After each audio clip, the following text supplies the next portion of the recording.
Before we begin, what you are about to hear is not a simple love story. It is the story of a man who controlled everything, and the one woman he could not. Seoul never sleeps, and neither does power. On the surface, this city is all neon lights, midnight street food, and the endless hum of ambition. But beneath that, beneath the laughter and the late-night convenience stores and the couples holding hands on Han River Bridge, there is another Seoul, a Seoul that operates in whispers, a Seoul where one name is never spoken above a murmur. Kang Min-joon, 38 years old, cold as a January wind off the Han River, precise, calculating, the kind of man who never raises his voice because he never has to. He did not build his empire through luck. He built it through patience, through sacrifice, through decisions that would keep lesser men awake at night, decisions that Kang Min-joon made before breakfast and never thought about again. By the time he was 30, he controlled more of Seoul underground economy than men twice his age had managed in a lifetime. Supply chains, territories, people, everything moved because he allowed it to move. His organization called him the chairman. Everyone else simply stayed out of his way, and that is how he preferred it. Control, distance, silence. For 20 years, not one single person had been able to disturb that stillness inside him. But here is what nobody tells you about men like Kang Min-joon. They are very good at controlling everything, except the things they never see coming. And what was coming for him was walking around Gangnam in a yellow apron, smelling of roasted ground nuts and ginger, completely unbothered by the fact that she was about to ruin the most powerful man in Seoul. Her name was Rudo Moyo, and she had absolutely no idea. Stay with me, beloved, because this story is only just beginning. If you are new here, welcome to the Storyverse TV. Hit that subscribe button right now and turn on your notifications so Seoul does not keep you waiting. We drop new stories every week. Rudo had not planned to stay in Korea. That was the truth she told herself every year on the anniversary of her arrival, 10 years ago now, when she stepped off a plane at Incheon International Airport with 2 suitcases, a culinary school acceptance letter, and the quiet, stubborn belief that she was capable of more than what life had offered her so far. She was not running from anything. Rudo Moyo did not run. She moved toward things, deliberately, on her own terms. Korea had called to her in the strange way destiny sometimes does, not loudly, not dramatically, but in the small, persistent voice that says, "Go there, trust it, go." So, she went. She studied. She worked harder than anyone in her culinary program. She burned her hands learning techniques, stayed late mastering flavors that were not her own, and slowly, painstakingly, she began to understand how to bridge 2 worlds on a single plate. Zimbabwean soul, Korean precision. It should not have worked. It worked beautifully. By the time she graduated, 3 restaurants had offered her positions. She turned them all down, because Rudo Moyo had not come all this way to build someone else's dream. She found a small space in Gangnam. Too expensive, everyone told her. Too risky. Too ambitious for a foreign woman with no connections and no family money behind her. She signed the lease anyway. She named it Moyo's Kitchen. Moyo her surname, but also the Shona word for heart, because that is what she poured into every single dish. And slowly, Seoul noticed, not overnight, not with fanfare, but the way good things are always noticed. One person told another, who brought a friend, who became a regular, who never ate anywhere else again. Moyo's Kitchen became something rare in a city full of restaurants. It became a place people came to feel something. Warm peanut butter stew with a Korean depth that had no right being this comforting. Grilled meat seasoned with spices from Zimbabwe that had no business being this far from home, and yet somehow belonged completely. Rudo ran her kitchen the way she ran her life, with warmth, with standards. and with absolutely zero tolerance for nonsense. Her staff adored her, her regulars protected her like family, and she had built, from nothing, in a foreign country, something real, something that was completely and entirely hers. But lately, the walls of that dream had been developing quiet cracks, and what was threatening to bring it all down was about to walk through her front door wearing a dark suit and a reputation that made grown men cross the street. The landlord had been sending letters, redevelopment notices, lease renegotiation, numbers that made her stomach drop when she read them alone at night after closing. She had not told her staff. She had not called her mother back home in Zimbabwe. She simply kept cooking, kept smiling, kept showing up, because that is what Rudo Moyo did. She showed up. She had no idea that the solution to her problem was about to walk through her front door in a dark suit, with cold eyes and a reputation that made grown men cross the street. And she had absolutely no idea that she was about to become the only thing in 20 years that Kang Min-joon could not control. Comment below right now, would you have stayed in a foreign country and built something from scratch like Rudo? Tell me in the comments. I read every single one. What happened next? Nobody in Moyo's kitchen saw coming. Not even Rudo herself. It started with a phone call. A Tuesday evening. Moyo's kitchen was winding down for the night, the last few tables finishing their meals, her sous chef wiping down the stations. The familiar, comfortable smell of spices and warmth settling into the walls like it always did at closing time. Rudo was in the back, going over numbers she did not want to look at when her front-of-house manager Jisoo appeared in the doorway with an expression she had never seen on the young woman's face before. Something between excitement and genuine alarm. "Uni," Jisoo said carefully. "There is a man on the phone. He wants to book the private dining room." Rudo did not look up from her paperwork. "Then book him. He wants it every Thursday, exclusively, from 8 p.m. until whenever they finish." That made Rudo look up. "Every Thursday?" Jisoo nodded slowly. "He says money is not a problem. His assistant offered 3 times our standard private rate." Rudo put her pen down. 3 times the rate. Every Thursday, exclusively. She looked at her numbers. Then she looked at Jisoo. "Who is he?" Jisoo hesitated just a second too long. And in that hesitation, Rudo already knew. This was not an ordinary booking. Nothing about what was coming next would be ordinary at all. His name is Kang Min-joon. The kitchen went very quiet. Even the sous chef, who had pretended not to be listening, suddenly found something very important to do on the other side of the room. Rudo Moyo had lived in Seoul for 10 years. She knew that name. Everyone in Seoul knew that name. She was quiet for a long moment, turning her pen slowly in her fingers the way she always did when she was thinking something through completely. Then, she nodded once. "Tell his assistant the rate is 4 times, not 3. And my kitchen closes at 11. I do not care who he is. 11 o'clock, everyone leaves." Jisoo stared at her. "Uni, did you hear me?" "Kang Min."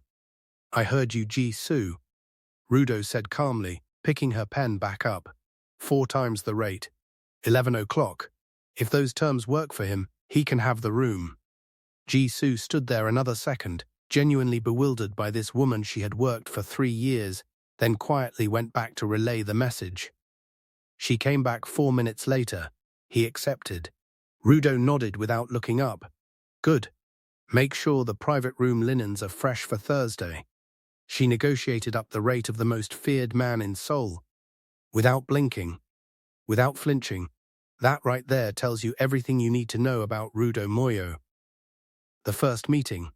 Thursday came. He arrived at 8 exactly. Not 8:02, not 7:58. 8 o'clock on the dot. Rudo noticed that from the kitchen. The kind of man who arrives exactly on time is the kind of man who controls everything around him, including time itself. 4 men came in first. Quiet, eyes moving across the room professionally before anyone else entered. Then Kang Min-joon walked in.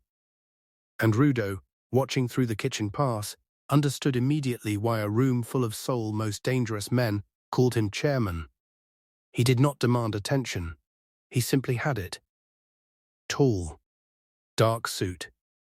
The kind of stillness that did not come from peace, but from absolute certainty. He moved through her restaurant the way a man moves through a space he has already decided belongs to him. Her staff were frozen. Jisoo was smiling too widely and blinking too fast.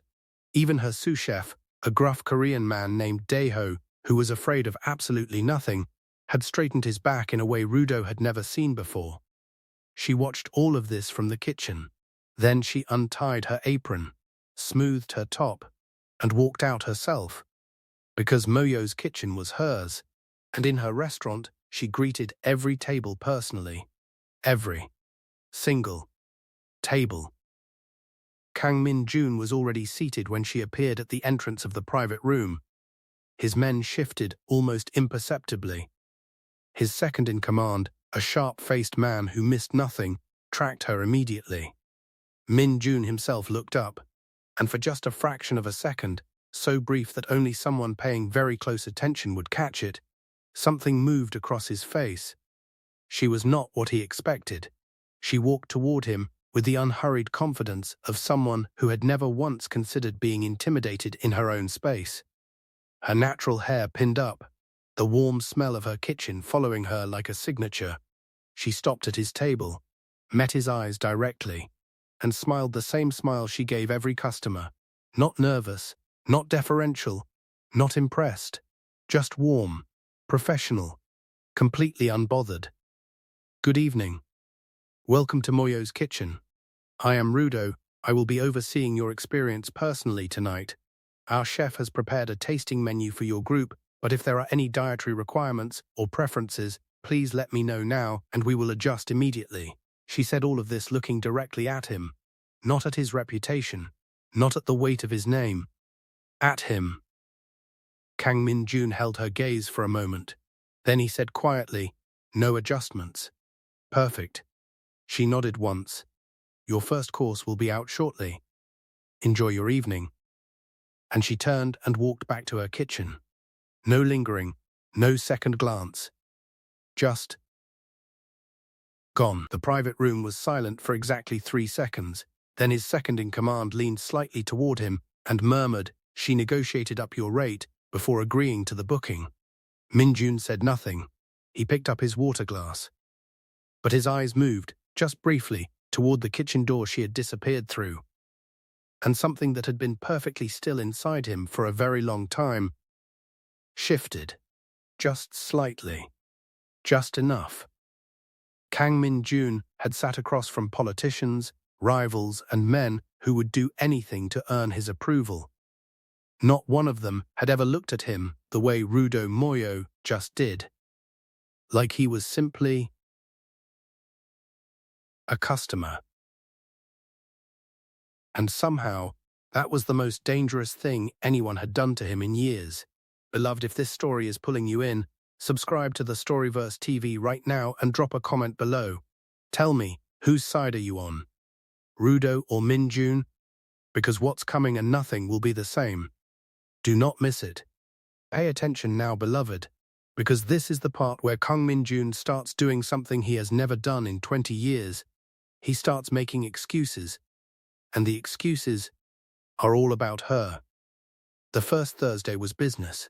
The second Thursday was also business. By the third Thursday, it was still business. Officially, on paper.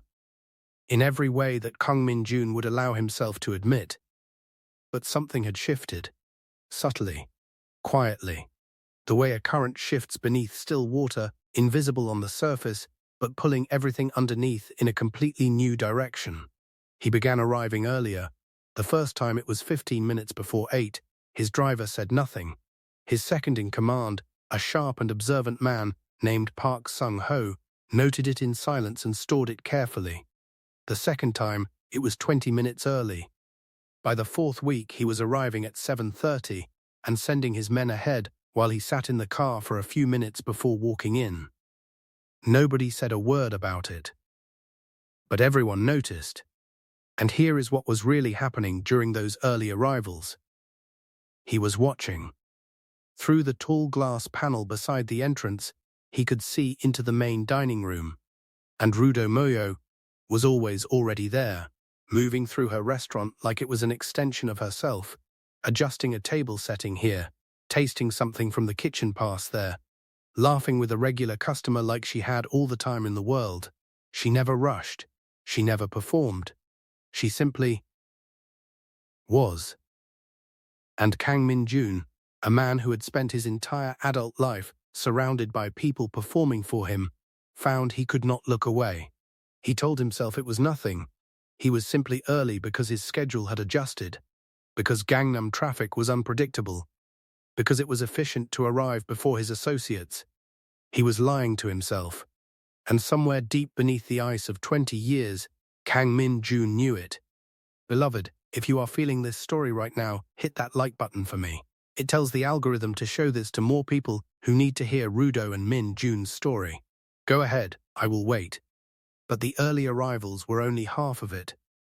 Because Kang Min-joon was also starting to do something else entirely. He was staying later. And his reasons were becoming thinner and thinner by the week. The meetings in the private room would end, his associates would leave, and Min-joon would find a reason to remain. A document to review, a call to take, a final glass of water. Anything. Because at 10:45 every Thursday night, when the restaurant was emptying and the kitchen was winding down, Rudo Moyo would appear from the back to do her final walkthrough. She would check every table, speak quietly to her closing staff, turn off the display lights one by one with the ease of a woman completely at home in her own world. And sometimes, not every time, but sometimes, she would pass the private dining room and find him still there. She never acted surprised. She would simply pause at the doorway and say, "We close in 15 minutes. And he would nod. And she would leave. No small talk. No curiosity about why he was still there. No invitation to stay longer. Just, "We close in 15 minutes. And he would sit there for the next 14 minutes, quietly undone by a woman who simply refused to make him special. Think about that for a second, beloved. This man had people bowing at his name across Seoul. Politicians took his calls at midnight. Businessmen sent gifts to his office, hoping for 5 minutes of his attention. And here was Rudo Moyo telling him the kitchen closes at 11 and meaning every single word. No exceptions, not even for him. One night he came alone. It happened on a Wednesday, not a Thursday, not during a scheduled booking, a Wednesday. Something had gone wrong inside his organization. Not catastrophically, Min-joon did not allow catastrophes. But something had fractured. A trusted arrangement had been quietly undermined, and the person responsible was someone who had sat at his table for years. He had handled it, the way he always handled things, with precision and without emotion. But afterward, the silence of his penthouse felt different that night. Heavier. The kind of silence that reminds a man of everything he has traded away to become what he is. He was in his car before he had made a conscious decision to go anywhere.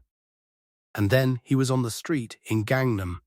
And then his feet were taking him to a door he had only ever entered on Thursdays. He had no booking, no associates, no reason that would make sense to anyone who knew who he was. Kang Min-joon, the chairman, was standing outside a Zimbabwean Korean fusion restaurant on a Wednesday night. Because it was the only place in Seoul that had ever felt honest. The restaurant was still open. Barely. The last table was settling their bill. Jisoo saw him first and went completely still. Rudo was at the host stand reviewing the next day's reservations when she felt the shift in her staff. That particular stillness that told her something unexpected had walked through her door. She looked up and found Kang Min-joon standing just inside the entrance. No suit jacket tonight. Dark shirt. No associates behind him. No advance team. Just him. She held his gaze for a moment. Then she simply said, "The kitchen is closing, but I can have something prepared." "Private room?" He nodded once. She did not ask why he was there. She did not ask what had happened. She simply walked to the kitchen, spoke quietly to her chef, and 20 minutes later, she appeared at the private room with a single bowl of the peanut stew and a pot of tea, and placed them in front of him without ceremony. She was about to leave. He spoke. "How long did it take you to build this place?" It was not quite a question. It was the way a man speaks when he is not really asking about restaurants. Rudo stopped, considered him for a moment. Then she pulled out the chair across from him and sat down. 3 years before anyone took it seriously. She said simply, 2 more before I stopped being afraid it would disappear. He looked at her. "And you are not afraid now?" She was quiet for just a beat. "I am always a little afraid," she said honestly, but the fear stopped being louder than the love a long time ago. Something moved across his face. So quiet, she almost missed it. He looked down at the bowl in front of him, and he ate, and Rudo Moyo sat across from the most feared man in Seoul, and said nothing more, because somehow she understood that this man had not come for conversation. He had come because, in a world full of noise and performance and people who wanted something from him, her silence was the most honest thing anyone had offered him in years. Now stop right there, beloved. Because downstairs in a car parked on the opposite side of the street, a man was lifting a camera. The flash did not go off. It did not need to.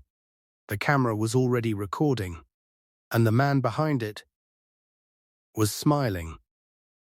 Someone had been watching. And what they had just captured was about to change everything. Beloved, do not close this video.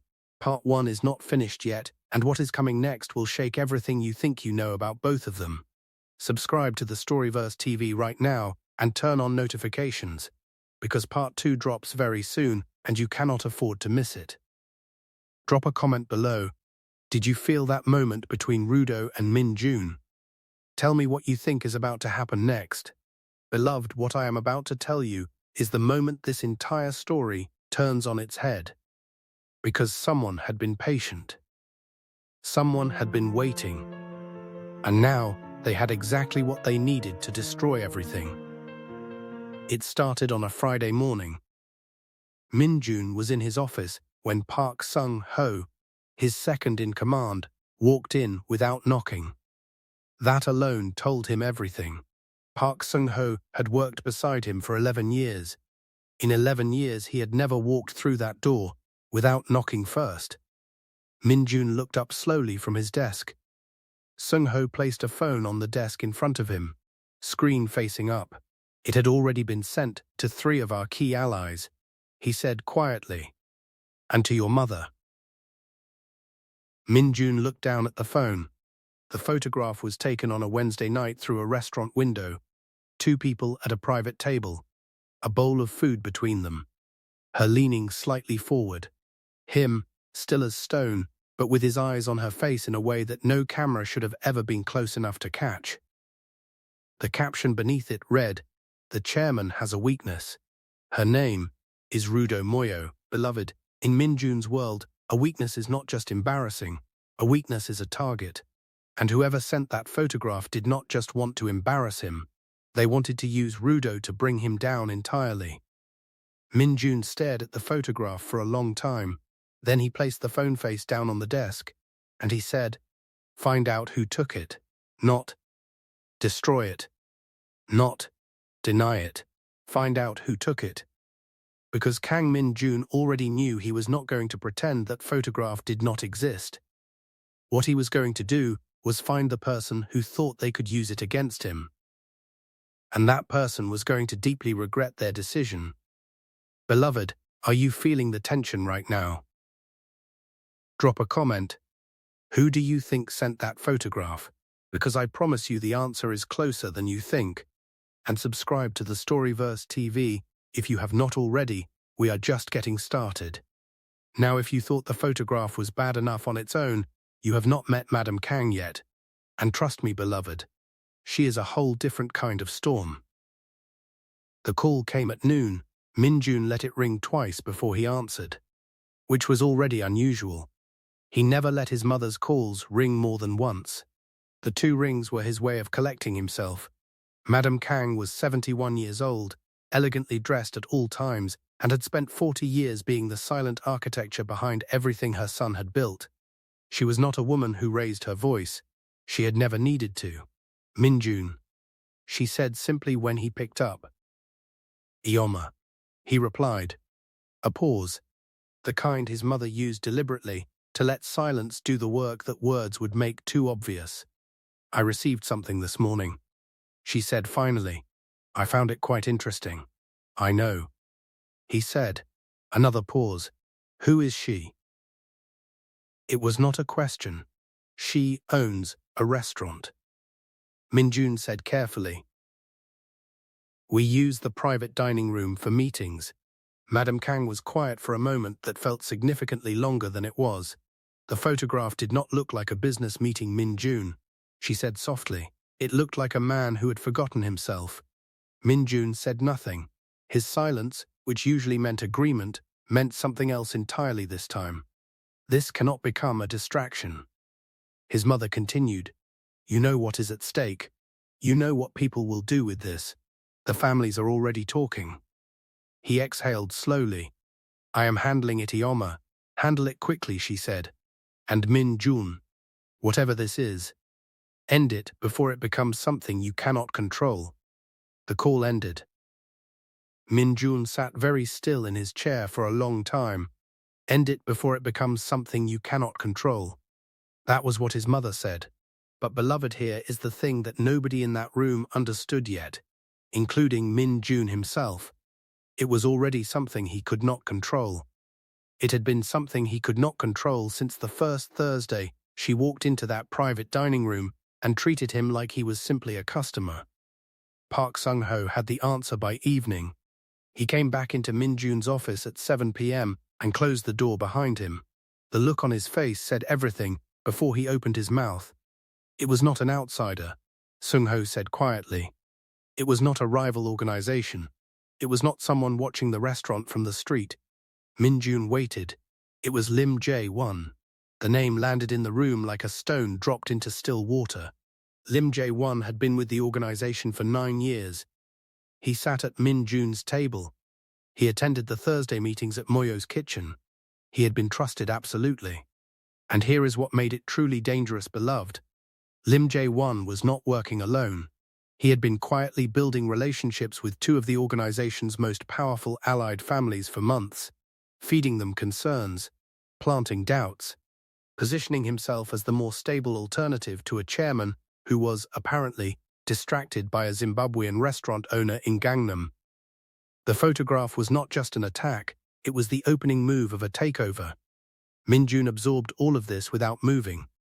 Then he straightened in his chair, and something shifted in his eyes. Not anger, not panic, clarity. The cold, precise clarity of a man who had been underestimated. Set a meeting, he said quietly, all 3 families, tomorrow morning. Tell them the chairman has something to address personally. Sung-ho nodded. And Lim Jae-won? Min-joon was already reaching for his phone. Invite him to the meeting, he said simply. Front row. But before any of that, before the meeting, and before the consequences, and before he sat across from 3 allied families and reminded them exactly who he was, Kang Min-joon had one thing he needed to do first. He needed to go to Moyo's kitchen. Not for a meeting. Not for Thursday. Because Rudo Moyo had a photograph of herself circulating through the most dangerous circles in Seoul, with her name attached to a man whose enemies collected leverage the way other people collected debts. And she did not know. Stop right there, beloved. Because this is the moment. This is the moment we find out what kind of man Kang Min-joon actually is beneath everything he has spent 20 years building. Does he go to Rudo to protect himself? Or does he go to protect her? The answer to that question changes everything. And we are going to find out right at the beginning of Part 2. Beloved, Part 1 ends right here. And I need you to do 3 things right now. Number 1. Subscribe to the Storyverse TV so you do not miss part 2. Number 2. Turn on your notifications, because when this drops, you need to be first. Number 3. Drop a comment below and tell me honestly. Do you think Min-joon goes to Moyo's kitchen for her sake or for his own? I want to know what you think. The Storyverse TV, where 2 worlds collide and nothing is ever simple. I will see you in part 2.